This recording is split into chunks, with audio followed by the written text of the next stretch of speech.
Welcome to the Economic and Political History Podcast, where we discuss the latest ideas on the intersection of economics, political science, and history. Hi, everyone. Welcome to a new episode of the podcast. I'm your host, Javier Mejia from Stanford University. And today I have the great pleasure of being with Stefan Eich.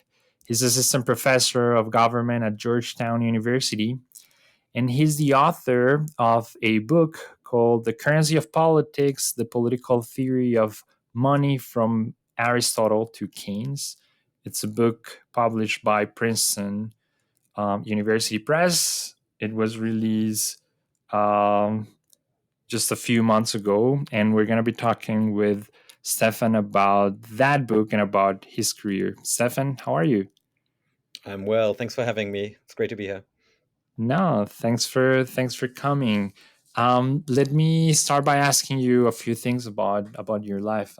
We were chatting before we started recording. You were telling me about the extraordinary type of education that you had as an economist and in Oxford, where you were exposed to the history of economic thought. Tell us a bit about how you ended up being the scholar that you are, how you moved from economics to political science and political theory. What's that path like? Yeah, so I now teach in a government department, and I primarily work in political theory, the history of political thought. But I actually started out with a real obsession with economics. My undergrad was not exclusively in economics, but I think I had 5 out of 8 papers in my undergrad in economics, and I really loved it. But I also then kind of had an intellectual crisis and lost faith in it just as I was studying for my final exams. So just as kind of everything was kind of coming together, I started to realize that many of the ideas that I thought were so powerfully counterintuitive were counterintuitive because they weren't exactly right. And so that caused a huge crisis of faith and actually led me away from economics and away from the university initially. And so I went from there into history. I spent quite a bit of time in kind of 19th century German, particularly German intellectual history. I did a master's in a history department and kind of gradually worked my way to philosophy, political theory, before doing a PhD in political theory. So it was a kind of long-winded road. And even then, it took me a few years to realize that there was some kind of interesting intellectual trauma about my economics training to be worked through. And so the book, which came out of a dissertation, in some ways, it's like one result of me working through that initial enchantment and then disenchantment with economics. And already then, I was very interested in monetary economics, actually. I can talk more about this later, but the college I was at Oxford, Queen's College, actually had a kind of quite formidable figure from the Monetary Policy Committee, Sir Alan Budd, as its provost. And so I remember from day one, we were exposed to these extraordinary conversations about the Bank of England and monetary policy. And Sir Alan Budd would kind of get his old colleagues from the Bank of England to come up to Oxford once a year in a cab with a kind of black kind of IBM ThinkPad with the Bank of England's model on it. And, we would be allowed to kind of run some kind of competitions on it, imagining various shocks to the economy and, how to respond to it. So this was already the world I was immersed in from an economic perspective as an undergrad. Right? So you can see how, in some way, I came around back to these ideas, but equipped with a very different toolkit and looking at these questions from a much longer historical perspective and with greater attention to kind of underlying questions of political theory and philosophy. And what's your relationship today with the econ communities? Because I mean, your book is about, I mean, at the end of the day, monetary policy, right? In a certain way, the people that are supposed to be more interested in it are economists. Do you have already some reactions to, I don't know if the book, but like I guess probably your longer research,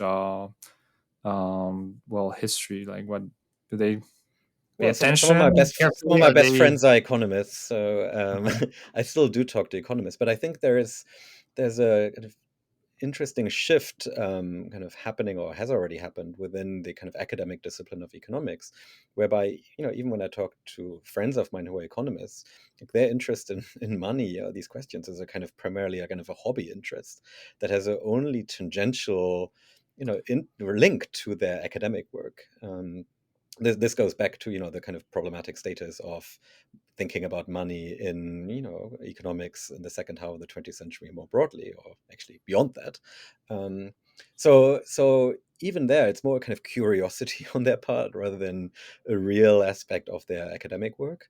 I think the economists who think more about it, and to whom I kind of talk more closely, are in some way economists working in central bank research divisions, who have one foot in the academic world, but who are also working on research agendas and questions that come from the central banking world. But that there's a gap between that world and the academic world of economics. Do you? I mean, I'm because that's quite disappointing if you ask me, right? Like, how could we like maintain that gap? Do you think that is there any reasonable solution for that, or like, I mean, should we even attempt to do it, or Well, I think there are two different ways to look at this. Like maybe one, more positively than the other. But from a more positive perspective, in some way, just as economics has turned towards a certain set of methods that can be applied to any aspect of our lives, it also meant that other disciplines could move into areas that were previously guarded by economists, right? So if Gary Becker can write about the economics of love, then political theorists can write about money. And there's something very healthy about just using different tools to look at all different institutions around us. I think the kind of more negative, pessimistic flip side of this is that actually economists, in particular, if you think about like cutting edge, academic economics, as far as I can tell, actually has lost interest in talking about the big questions of the economy and even macroeconomics. Like some of the kind of deep questions about money and monetary policy, it's not entirely clear how they fit into academic economics programs right now. There's a kind of identity crisis, and I happen to benefit from this, as do many others, since the financial crisis, because there's such an enormous demand and need for fresh thinking about institutions that we would commonly think of as economic institutions, not least money. And political theorists like myself have moved into that space and write about money, but also other institutions from a much broader, much more historical perspective. Um, but I wish there were economists who, in some way, engage in a parallel enterprise, and don't vacate the space completely. It's a little lonely at times. Like I wish there were more economics colleagues who would actually have opinions on the history of money and the history of economic thought. it's yeah, I mean, it's quite amazing what you describe, and probably you're aware of this, how there was this recent conversation on social media among economists about how maybe it was a good idea to stop making mandatory Hmm. macroeconomics among Hmm. PhD programs, which is, I mean, it's crazy It's for totally whoever crazy. it's familiar with the history of economic thought, which is, I mean, at the origins, at the core of the discipline is macroeconomics, right? So Hmm. it's Yeah, and for me, the stakes are very high because, like, as much as I think there's a real need for political scientists, political theorists, historians to continue to write on the formation of economic thought and money and so on, we also need like actual economic monetary theorizing. Like, I'm not pretending that I can do the work that monetary theory is doing. Like, we need actually cutting edge monetary theories in central banks that are in conversation with political theories of money, but that still do the kind of heavy lifting of economic theorizing. And it's not clear where these people get trained. There are obvious traditions that do this important work, like more post-Keynesian thinking, other heterodox traditions, but it's not clear, at least in the US, where they fit into the broader scheme of graduate education in economics. And that's a real problem. let me take that to start digging into your book, because I mean, your entire book has this historical lenses, right? And even I want to check the subtitle. It's the political theory of money from Aristotle to Keynes. And my first question there is why those were the benchmarks to think about this story. Why isn't this history of political theory from Plato to Milton Friedman or something like that? Yeah, I mean, the subtitle is obviously playful to some extent, not least because I don't give, intentionally don't give a kind of continuous history from Aristotle to Keynes. So these are two kind of companions, two markers, on this journey into the deep history of political thought. And I was just trying to get away from essentially two different kinds of histories of money. Like one is a kind of, catalog, canonical catalog of, authoritative voices that actually, should sway us today and in some way hold the key to the truth. And the second one is the kind of, continuous history of money, written more by historians than economists, that just actually give you, like these very detailed long durée accounts of how exactly theories change over time. And instead what I was trying to do was liberate ourselves from the presuppositions of certain traditions that I think continue to frame so many debates about money and the politics of money. And that requires going to history and digging deep, but not in the hope of finding truth, but instead of almost provincializing those traditions.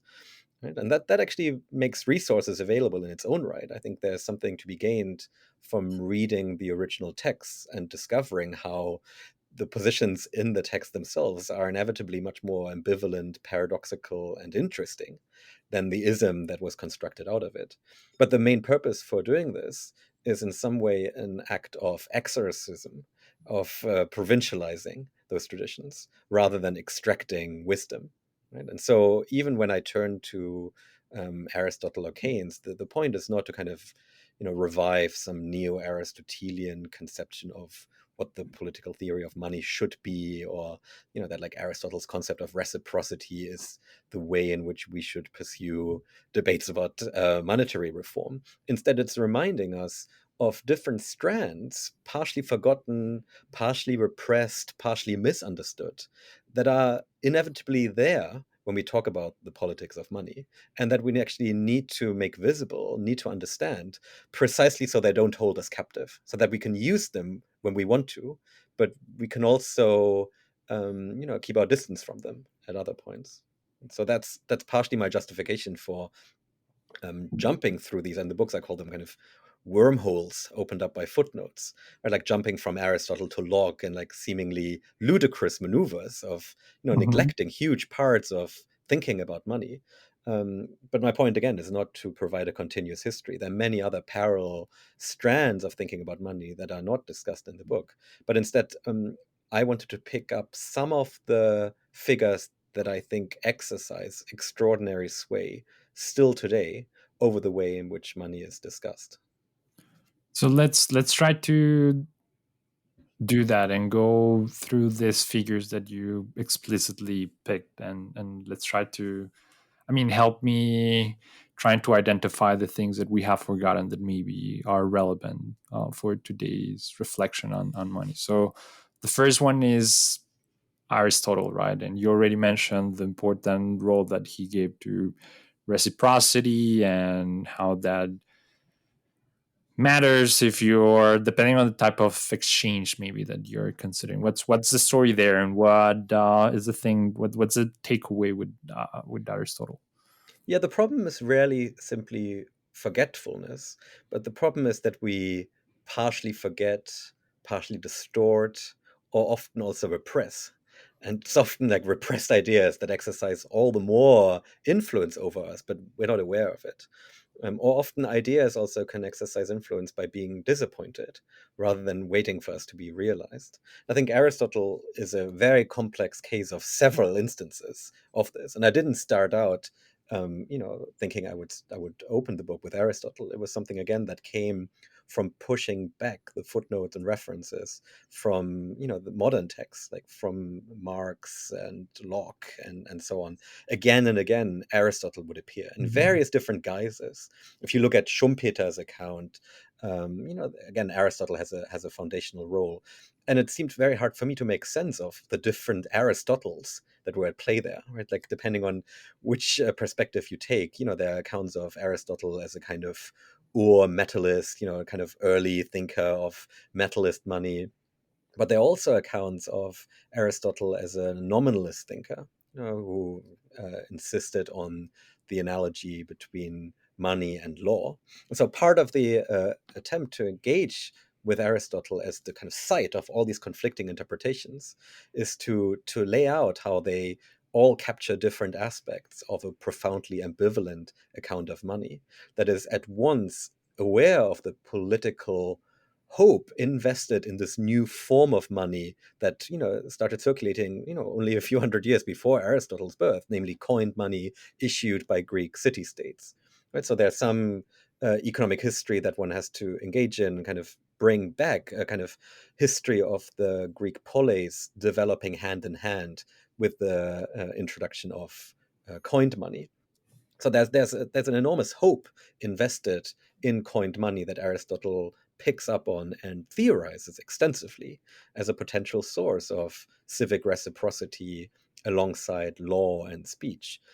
But that's always tempered by an acute awareness of the ways in which money also harbored inherent seductions, the way in which confusions about the nature of money and the nature of worth easily led people astray. And so you end up with a deeply ambivalent picture of money being at once necessary and likely corrupting. And I think that accounts partially for the peculiar reception of different aspects of this idea. Right. So again, the point is not to kind of bring back a kind of Aristotelian account that we just simply have to realize, but to show that Aristotle already in some way asked the right questions, even though his answers were obviously rooted in the particular context in which he was writing. There is something about the overall framing that I think still resonates with us. This kind of deeply ambivalent institution that consists both of civic acts of exchange and commercial acts of exchange in a way that is quite hard to separate, and that entwines hopes with fears and anxieties with deep utopian investments. And I think that's something that is worth recovering, getting away from the idea that we can simply attach a specific label to Aristotle, and instead actually grappling with the complexity and ambivalence of the underlying problem posed in some way by the place of money in politics, what its relationship should be, and how it can be used, and how it also provides profound pitfalls in the process of doing so. Have you had the chance to explore if these Aristotelian ideas are somewhere or somehow spread like at a broader scale in the Greek world? I mean, I guess that well, Aristotle was quite unique, but the more I learn about the Greek world, the more I learned that you had a very active ecosystem of thinkers. I don't know. Have Mhm. you do you know something about that? I'm pretty curious about it. Yeah, I actually I don't think the views are that idiosyncratic. I think there are several aspects that circulated quite widely, both in contemporary thinkers. I think there are many aspects, in fact, even of Plato's account, that are not that far removed. I mean, the discussion of money in Plato's Laws, but also the account even in Plato's Republic. Actually, I think maps fairly well onto the kind of the basic intuitions, namely that there is a recognition of the fundamental need for something like coined money, right? And at the same time, an awareness, a deep awareness of the seductions that arise from it. And you can see different authors placing the emphasis differently.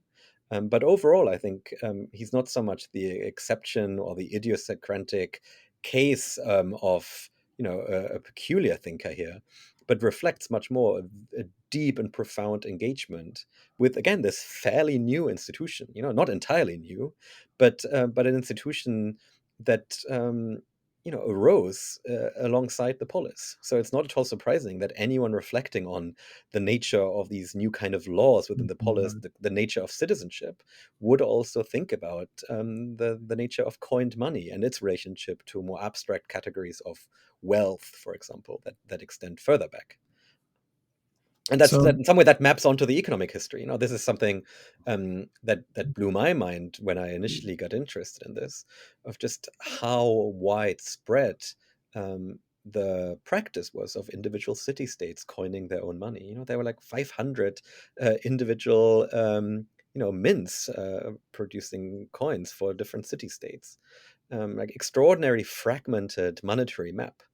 And it very quickly becomes clear that the economic explanations for the shift from, in some way, unminted metal towards coined money can't fully make sense of this peculiar development, right? Because the argument put forward, for example, by kind of institutional economics is that there's some efficiency gain in moving away from having to weigh gold or silver all the time to instead having a stamp that kind of guarantees it. But if that's the case, why would you have a map that is so fragmented, where you would have to change your money all the time, right? Like that seems extremely inefficient. So at the very least, something else is going on there, and it is tied in complex ways to the emergence of new forms of political authority. And that's a helpful framing, irrespectively of what we make of Aristotle's account. It ties developments in monetary technologies to the history of political thought in new ways. that's super interesting, and that's something that I really like about your book. How it is not a history of ideas independent of a history of facts and technology, and that makes it particularly compelling and interesting. But let me take us then to further step, which is to talk about Locke and what you describe as the politicization of money, right? So my question there is why Locke and so my expectation at that point was, okay, we're going to be talking about Hume because I don't know, Hume is the person who you always make reference to when you think about mercantilism and money and so on. And what is this concept of depoliticization that is important in your book, and you build on it over the other chapters? Yeah, I think here is an example of going to the beginning of certain traditions, not to posit my own origin story, but to historicize that origin story and actually discover something in the process that is richer and more paradoxical than the tradition itself. Right. So in the case of Locke, what I was interested is in some way following what comes to be known as the sound money tradition, in particular in kind of 18th century Whig circles and kind of 19th century kind of liberal economic thought and political economy. If you follow those back in time, again and again, irrespectively of whether that is correct historically or not, but the person who's credited is Locke. Already in the 18th century by folks like Hume and Smith, and then certainly in the 19th century, there's this sense of Locke's intervention in the coinage crisis having given birth to a new conceptualization of the relationship between parliament, sovereignty, and money. Just as there are accounts about, in some way, kind of fiscal constitutionalism emerging out of the Glorious Revolution, there's a sense of, money was removed from certain political meddling, and that laid the foundation. I mean, in the most grandiose tellings of everything from the financial revolution to the British Empire to, liberal political economy. And so, by going back to Locke, the attempt was to better understand both the nature and origin of those, sound money traditions, and to look at, you know, how they map onto Locke's actual thought. And the result is, I think, a kind of double effect of, on the one hand, appreciating the effect of Locke's intervention, which I think did have a kind of naturalizing effect, as Joyce Appleby has once put it in a very influential article, like the way in which money appeared um, natural, or like monetary values seem to be rooted in nature. So if you look at Smith, for example, Smith, credits Locke with an argument against debasement and political meddling, but scolds him for having failed to recognize the kind of natural value of money. In Locke itself, we're in a much more political frame of mind. There's a pressing crisis, and there is a complex argument about political trust that gets worked out through his monetary theory. And then the argument there is, in some way, to put it crudely, the idea that money is too important politically to leave it to politics, that the trust that holds together an entire society has a profound monetary dimension, and that any attempt to kind of meddle with money would endanger the trust, not just that undergirds monetary value, but that undergirds society as such. And so you need to somehow remove money from these acts of political meddling and discretionary political intervention, but not to simply link it to the market, right? That's where I think my reading deviates from Appleby and others who've seen this as actual naturalization. Locke doesn't want to link the value of gold to the market value of it. Um, Instead, it's a kind of paradoxical move of taking an act of sovereign fiat, like in this case, the kind of Elizabethan standard of value, and saying like this should be restored. There shouldn't be any further meddling in it, not because it's somehow closer to the intrinsic value of money, not because it's closer to the market value of money, but because that's the basis of trust on which the society is built. And in order to restore trust, something very important in a kind of post-revolutionary society in the wake of the Glorious Revolution, this was one tool to kind of stabilize this kind of fragile societal enterprise of trust. And that's a deep paradox in some way. It's a much more political intervention. There's an awareness of the political importance of money, but also the need for political interventions. But the purpose of those political interventions is to remove money from political meddling. And that's what I think is captured by this idea of a certain Lockean politics of monetary depoliticization. The consequence for me is twofold. On the one hand, it can make legible the sound money tradition and what is sometimes seen as the kind of depoliticization of money, but embedding it in a greater appreciation of the kind of political moves that are necessary to create kind of these patterns of depoliticization. And that means that even where they are appealing, even where they are seductive, they are themselves political moves that can be challenged and that can never be fully closed off. So the sound money tradition, rather than being about the naturalization of money, is about the legitimacy of a particular kind of political move that we might want to defend or we might want to criticize. But it's a move that has to be debated in the level of politics rather than nature, let's say, or ontology. And then you introduce this additional figure, which is Fichte, who sort of represents more political driven view of money, and you talk about paper money and the innovation that implies. What's the story there? This is in some way the flip side of this, like the anti-Lockean position taken to its logical conclusion, right? So if you actually look at Fichte, he engages very closely with Locke's argument and tries to work out his account by actually arguing from certain Lockean premises. And that's true, by the way, not just for his account of money, but also for his account of property. I think Fichte has an ingenious theory of property, where he begins with kind of almost Lockean premises, but then arrives at the conclusion that there's a universal right to work from these premises.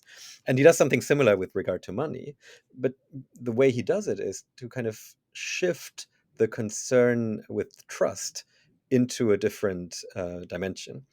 So he argues that rather than preserving trust against political instability, essentially what the kind of gold standard or like 17th century metal standards did was tie money to the arbitrary opinion of the global market for these metals.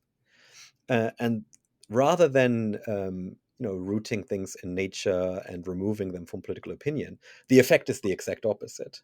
It exposes money to extraordinary fluctuations of opinion that are beyond control, that are arbitrary, capricious, and likely to undermine trust. So, so from that suddenly follows, like based on a concern with trust, the need to instead think through how this arbitrary realm of opinion could be replaced by a rational system, just as the social contract is extending a rational system of law and right into the realm of civic interactions. So Fichte thinks different monetary system would be required to essentially abolish anarchy and arbitrariness in the realm of political economy and replace it with a rational system of autonomy and control. And so the I mean, he's having fun with this. He knows that this is a kind of philosophical exercise, and although the text, the Closed Commercial State, which he publishes in 1800, is dedicated to the then Prussian finance minister, Fichte has no illusion that this will ever be realized. This is a philosophical attempt to really think this through to its logical conclusion. And one logical conclusion is to essentially replace metal money with some kind of, not paper money, interestingly, but some kind of other, like fiat money system. He thinks paper is too tarnished in terms of its reputation. It's very unlikely to be accepted and taken with trust. Instead, it should be a material that has no other value, that is very cheap to produce, and that is impossible to forge, to fake. And then he has like an ingenious cop out, but he says, like, I have some ideas of what this could be, but obviously I can't tell you because that would endanger, the system. So I can't. I'm afraid can't tell you what that material will be, but it has to fulfill these criteria. It's not interestingly paper money itself, but it's some form of paper money, like essentially like a token monetary system that the state would actually be able to control fully. And he has these passages that almost read like inflation targeting central banks in the late 20th century, where he says there's a constitutional obligation to maintain the value of money, and with this monetary system that I'm proposing, this is actually possible, unlike with the kind of metal systems where we are tied to global opinion. So it has to be the duty of the state to essentially regulate the circulation of these tokens to ensure a stable value of money, which is not possible. One effect of this, both a kind of presupposition and I think an upshot for Fichte, is that it requires a closure, an external closure of the commercial state, which is in some ways the most radical aspect of his argument, that he argues for a form of autarky, essentially, the end of free trade. So in that world, the state would really be able to perfectly control the value of money, right? There's no need for international settlement in gold or silver, and instead the kind of circle would be closed. So you have this perfectly very neat image of a social contract extended into the realm of money, and a rational state in the kind of tradition of post-Kantian political philosophy able to control the value of money. Like, Fichte is aware that this comes with a whole host of constitutional questions, like how can you trust the state? How's all this? And he frankly acknowledges them and refers to them by saying, like, this is just an exercise of what could be possible if the state were rational. If the state were actually to represent the interest of its citizens, this would be a rational system to do this. There might be other concerns for why that's not possible, but those have nothing to do with money or some kind of external, economic constraints. They have to do with, in some way, constitutional constraints, problems of constitutional politics. Which, again, for me, is where I come in as a political theorist to argue, like, these are not debates about the nature of money, constraints imposed by, the ontology of money, but we're back in the realm of constitutional theorizing, of how do you ensure that the interests of a government are aligned with the interest of its subjects, and all these are questions very familiar to legal scholars and constitutional theorists and political theorists. It turns out that's one dimension, a crucial dimension of many of these debates about monetary politics as well. Let me ask you more about Fichte, because I was fascinated by his figure. I must acknowledge I didn't know about him till I read about him in your book, um, and yeah, as you describe, he's not only interested in this general political theory perspective, but has this institutional design concerns, a very technical, seem to be oriented mind. And And I guess what I was saying is, how was it possible that I didn't know about this person? And I want to ask you about his influence later on. What happened with him? Was he embraced? I have the impression that maybe there's a German tradition that embraced maybe his ideas, and probably the Anglo-Saxon tradition not that much. But what happened with his ideas? Well, he's a major figure in post-Kantian philosophy. So he's still taught in philosophy departments, even in undergrad classes to this day. But as a philosopher, right, as a kind of contributor to that tradition of kind of post-Kantian German idealism, um, and that's how I initially knew him. What opened my eyes to the kind of more political and economic dimensions of his thought was a terrific book by Isaac Nakamovsky, who teaches intellectual history at Yale, who wrote a seminal account of the closed commercial state. And so that's what really was my way in, which I then used to kind of think more explicitly about the monetary dimension of his thought. And there is something to the fact that that part of his legacy, like the text on the closed commercial state, the economic theorizing, basically didn't have an Anglophone reception until very recently. In fact, the closed commercial state was only fully translated, I think, about 10 years ago into English, which is kind of amazing. Um, so I think, part of that is partially to do with disciplinary distinction between philosophy and economics, which obviously didn't exist in the same way yet the time Fichte was writing. But it also has to do with Fichte's subsequent trajectory, where he is usually seen as a kind of spokesman of German nationalism. So there was a way in which the closed commercial stage seemed like a kind of truculent, nationalistic pamphlet of autarky. Like you can understand why this didn't seem to be that appealing to people, and as a result, very few grappled with the underlying ideas, which I think don't have much to do with some kind of nationalism, certainly not ethno nationalism, but instead are deeply embedded in 18th century debates about commercial society and perpetual peace, and the real moral philosophy side of political economy that was still so important back then. There is interestingly a quite strong reception of the closed commercial of Fichte's closed commercial state in France. So there's a funny line in one of Foucault's lectures um, from the 1970s, in which he refers to Fichte, kind of offhand, and says like the only thing people nowadays know about Fichte is that he wrote the closed commercial state. And then he promises to talk more about Fichte, which he never does. But it tells you, so the closed commercial state was actually translated into French, and it had quite a significant reception in 19th century and early 20th century French thought. So it's also a story about kind of linguistic fragmentation. I don't know what it's like, whether it had a reception in Spanish thought or Latin American thought, but it had a very fragmented reception in different both disciplinary and linguistic communities. Partially because of Fichte's status as a you know intellectual that doesn't fit into disciplines, partially because of the German nationalism angle that fed into it. It's a complex legacy, and it takes a while to kind of put the pieces back together. But he's an extraordinary writer, and it's fun to read him. I can only recommend people taking a look at the book. That's great. That's great. And I mean, it's super useful um, to have that perspective, and the fact that you bring these different traditions again. It fits with this objective that you have to push us to think about ideas that probably were either forgotten or we're hiding them, or right.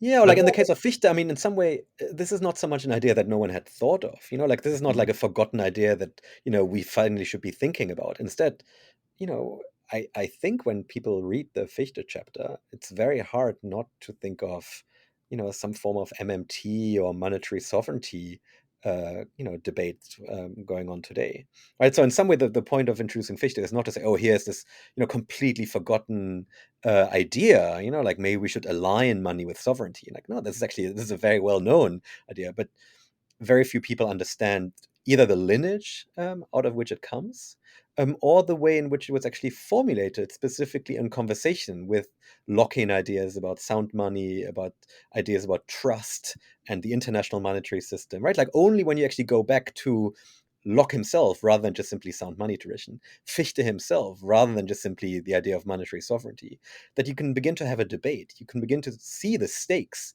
What are the ideas about constitutional theory? What are the ideas about trust? That actually determine where, let's say, you yourself end on that spectrum. Where would you locate yourself? You can only really, I think, get to that point if you go beyond the isms and the traditions and actually grapple with the underlying, ideas and dilemmas themselves. Yeah, let me ask you now to keep this sort of genealogical perspective. Yeah. Let me ask you about Marx, right? Because then after you uh, put the framework of this Hmm. political versus apparently not so political view of money, then Marx comes. What's his contribution to this exercise of thinking about money? Well, first of all, just on the kind of political versus non-political, the point is, well, these are two different conceptions of politics, right? They're Hmm. both deeply political. We can't get away from the politics. The question is, do we have a politics that strives to insulate money from certain forms of interventions, precisely because money is politically so important that it needs to be shielded? Or is money so politically important that we cannot afford for it to be shielded? But instead, we need to be aware of the way in which trust requires active participation, which legitimacy actually needs to be tied to a notion of the social contract, right? So it's exactly trying to get away from politicized versus depoliticized and instead appreciating that these are two different conceptions of politics. But in both cases, we're talking about political premises. But Marx is, I think, the biggest challenge of, in some way, that framing. From a critical perspective, I know it's a critical challenge of the Lockean sound money tradition, but it's simultaneously a very articulate critique of not just the Fichtean idea of aligning sovereignty and money, but also various socialist proposals circulating in the 19th century about monetary reform. Right, this was in some way the main language of socialist movements in France and England, partially also in the US and in Germany, about essentially reforming the way in which the credit and monetary system operated as the path towards shaking off exploitation. And Marx is a ferocious critic of socialism of that kind. That's where all his attacks on Proudhon come from.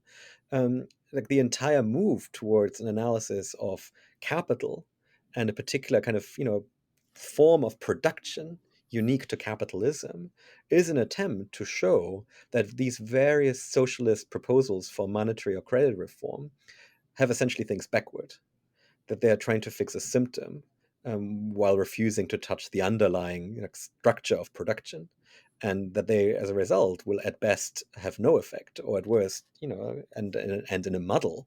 Um, and so that's the way in which Marx links both critically to the sound money tradition, but also to various, left and socialist proposals for monetary reform. And it took me a while to appreciate this and to connect the dots. And for me, it was important, or like one crucial moment was understanding Marx's decision about what ends up in the main text of Volume 1 of Capital and what ends up in the footnotes or is relegated completely. So you see him actually grappling much more extensively, I think, than people have realized, with precisely questions of monetary reform, with questions of credit. He was a financial journalist following global developments in credit markets throughout the 1850s. There's an extreme sophistication about and literacy on his part, both with the money markets of his time and with socialist proposals for monetary reform. Almost all of that is gone in Volume 1 of Capital. Right? There are some pretty good jokes against Proudhon and various socialist monetary reformers moved to the footnotes. But much of the kind of political history of money, much of the history of monetary reform and credit policy is essentially gone. And in some way, it takes an act of recovering those margins and that relegated material to understand Marx's motivation of, in some way, cutting through this Gordian knot of focusing exclusively on the question of value and capital, precisely as a way to criticize both socialist proposals for monetary reform and, in some way, kind of liberal, conservative legislative attempts during this time to stabilize the monetary system through various, reform acts or ways to manage the currency more efficiently. Marx thought both of these ideas fail to grapple with underlying questions of value. And in order to draw these out, you need to focus in a highly formalized way on the problem of value in the kind of capitalist production system. And, that's what you get in volume one of Capital. So, as a genealogical reading of this, my goal was to connect it in some way to these previous attempts, to make legible again its interactions and engagement with Aristotle, with Locke, but also with the attempts to republicanize credit, as Proudhon called it. And so that's again a way to go beyond theism, a way to move from Marxism, which hasn't as a whole focused that much on questions of monetary politics, credit reform, for good reasons, but not because Marx wasn't interested in it, because Marx had a very specific, very strong viewpoint on these questions. But by going back to his actual analysis, by rereading his texts of the 1850s, understanding his journalistic writings on global credit movements in the 1850s, on the Crédit Mobilier, this kind of new French kind of hedge fund of Keynes, you begin to appreciate the political stakes of his intervention.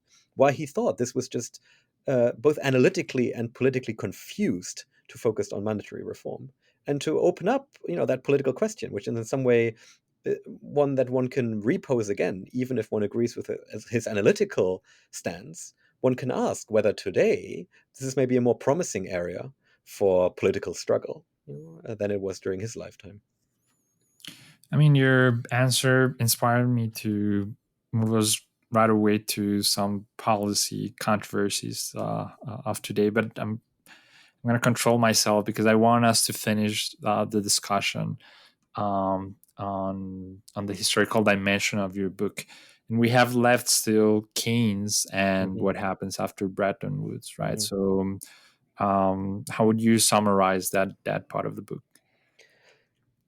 Well, the role of Keynes in the book is a curious one, and I've gotten a lot of questions about it, rightly so. Because at some point in the book, I insist that this is not a story of heroes and villains, and yet, as many have pointed out, Keynes seems to come the closest to a hero in the story. Um, Now, I understand why that's the case, and I'm actually now working on a project on Keynes. Kind of, I felt like all the stuff that I discovered and realized in the process of writing that Keynes chapter, it could have been 10 times as long, and I realized there was a lot more to be said.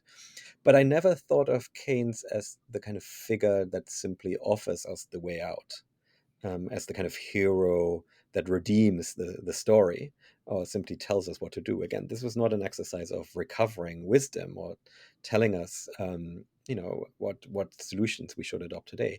Instead, Keynes seemed to me an extraordinarily effective guide to these underlying questions. So sometimes I use this metaphor of a map of the kind of modern politics of money, where we can locate different positions, like a Lockean position of the politics of monetary depoliticization, a kind of Fichtean position of monetary sovereignty, or kind of Proudhonian position of republicanizing credit, or kind of Marxist position of like critically pointing towards the forces of capital that constrain these malleable forces. Keynes isn't another spot on that map. Instead, I see him as constantly moving between these different options, and at various times trying to reconcile different aspects of them. Often in a way that is questionable, or that is, he would even, I think, acknowledge, full of tensions. But you see him again and again trying to combine, a kind of overall, almost Lockean, preference for a depoliticized system of global trade, with a more Fichtean realization of the kind of constitutional work that would have to be put in place to ensure that the economy can be depoliticized, right? or you see him acknowledging with Marx like certain forces of capital, and yet investing a certain hope in the kind of gradual malleability of the overall system without revolutionary means. And so, without wanting to adopt any of these attempts at reconciliation or combination, I think it's extraordinarily productive to help us think about both the kind of attractions and pitfalls of the various options, um, but also to kind of explore ways in which we don't necessarily have to choose one or the other, but more likely than not, it will be a very weird combination of the different options that we probably should most likely adopt. So thinking with Keynes here is not so much about introducing a kind of blueprint, but instead advocating for this way of thinking about problems. This way of accepting tensions rather than looking for the neat answer. Let me just say there that it seemed to me that Keynes was a bit, in a certain way, your voice. It probably represents like your own perspective on how the discussions should To take some place. extent, but I think what as a good guide always does, a good guide gives you orientation and advice, but you're also always free to disregard that advice when you feel so. So there are many instances where I felt like Keynes could get me to a certain point, and then I personally, when you turn to the epilogue of the book, I would actually turn in a slightly different direction. Right, and so there are several aspects of this, but the point is not simply to kind of ventriloquize through Keynes, but instead to see how far Keynes can take us, and then where do we kind of need to go beyond him. I think that's why. I think that leads both to the correct observation that at times it sounds like he's my voice, but also the gap between Keynes's stance in the Keynes chapter and my own voice in the epilogue, which I think goes in a slightly different direction. Most noticeably on the question of democracy. I think Let, Keynes had a much more ambivalent, I think, relationship to questions of democracy. I don't see him as ever being in the business of calling for the democratization of money, in particular concerning the kind of internal organization of certain, institutions of monetary policy making. He was extremely skeptical of, internal democratization, as we would call it. There's a great text from the early 1930s, from 1932, where he's criticizing the Labour Party for its proposal to essentially integrate the Bank of England more fully into the Treasury, in some way the position that happened after World War II. And he thinks that was a terrible idea and it wouldn't lead to the right policy, right? So there are lots of examples of where he placed the emphasis differently from where I would place it, and yet, I think he probably takes us further than anyone else in at least recognizing the way in which we have to combine these different strands rather than simply being able to afford to pick one over the other. let me ask you one final, very general question. And probably what I want to hear here is your voice, right? Um, and it's about the like current like state of this discussion, right? Mhm, And what, I don't know if it's because I pay a lot of attention to Latin American politics, but I felt that the conversation on the dollarization of Argentina takes mhm. pretty much all these elements that seem to be there in your book, right? And I felt like everyone in Argentina should be reading this book. And it's, so you You actually have just the, send a copy of the book to a friend in Argentina. Just put it I in the mail. should, I should. It's gonna be the following day on every street. There's gonna be a pirate version of it. But then there you have this profound discussion about um, the role of money in society and its interaction with democratic values. Mhm, But also you have the global dimension that is probably increasingly important, and you touch a bit on that, mhm, and we have talked about that for a bit. mhm, Um, but also about the specific objectives of monetary policy, right? Just to be able to provide a very specific tool that allows people to perform basic exchange in a comfortable way, right? So, how do you think that we're having these big conversations about money that have very explicit and tangible like policy implications. And are you optimistic that we're Mhm. moving in the right direction? I don't know. How do you think about these very practical discussions? I mean, first of all, I remember being in Argentina, being completely blown away by the sophistication of monetary theorizing on the street. It's just absolutely extraordinary, just like how much you need to know about money, understand money, to just like get ahead. Similarly, if you go into a bookshop in Buenos Aires, it's absolutely amazing the quality of books on kind of monetary thinking you find, which obviously comes from a particular situation of desperation. But it's such a stark difference to at least the US, where precisely because you sit in the eye of the storm, you can afford not to think about many of these questions.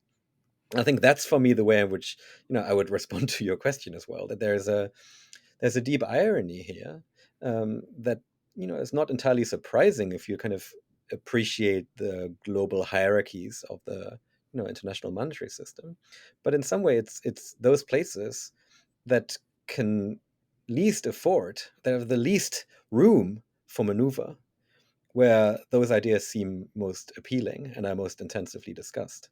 Whereas, the places that actually have more room of maneuver, that would actually be able to exploit like certain interdependencies within a hybrid monetary system that is clearly hierarchical and structured around the dollar and a hierarchy of different currencies, those that actually have some room of maneuver largely don't exploit it.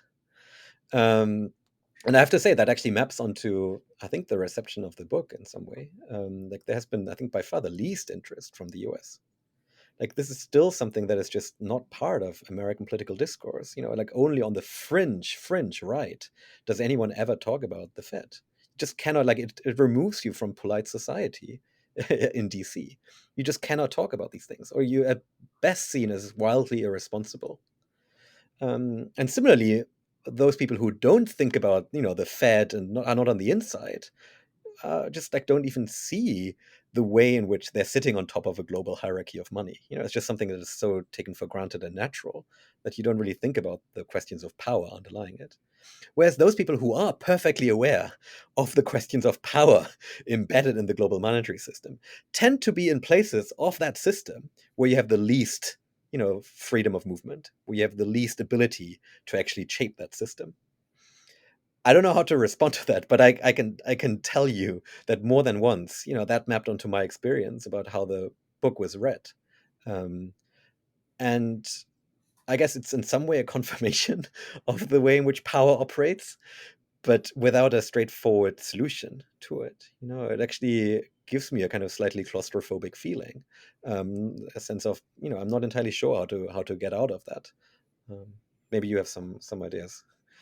I don't, unfortunately. But what I think is that already the fact that you are helping us to think about it from um, and giving us the tool, I guess, right? Because I do think that people have these regular conversations, but we don't. They're not very clear spaces where the proper arguments and careful thought of it is happening. So I think it's great, basically, what you're doing.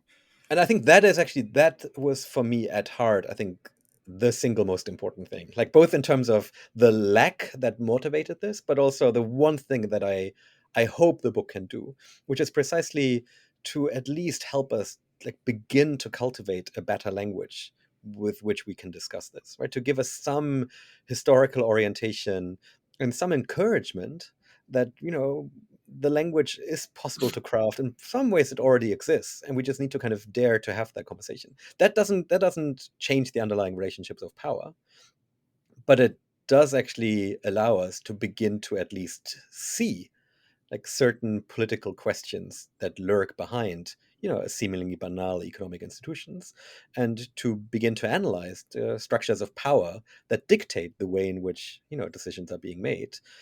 And at the very least, I think that's one promise of political theory, that we're able to see better because we have a better language to articulate the underlying questions.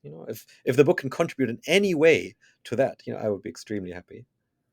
I think it will. I think it will. It's a great book. I had lots of fun reading it.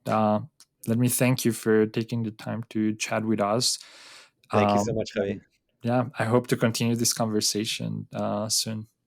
Thank you. I'll be back to talk more about Keynes. Thank you for tuning in today to the Economic and Political History Podcast. Don't forget to stay connected with us on YouTube and Spotify. I'm your host, Javier Mejia from Stanford University. Feel free to follow me on Twitter at Javier Mejia C and connect with me on LinkedIn. You can find me as Javier Mejia Cubillos. Until next time, stay engaged, thank you, and take care.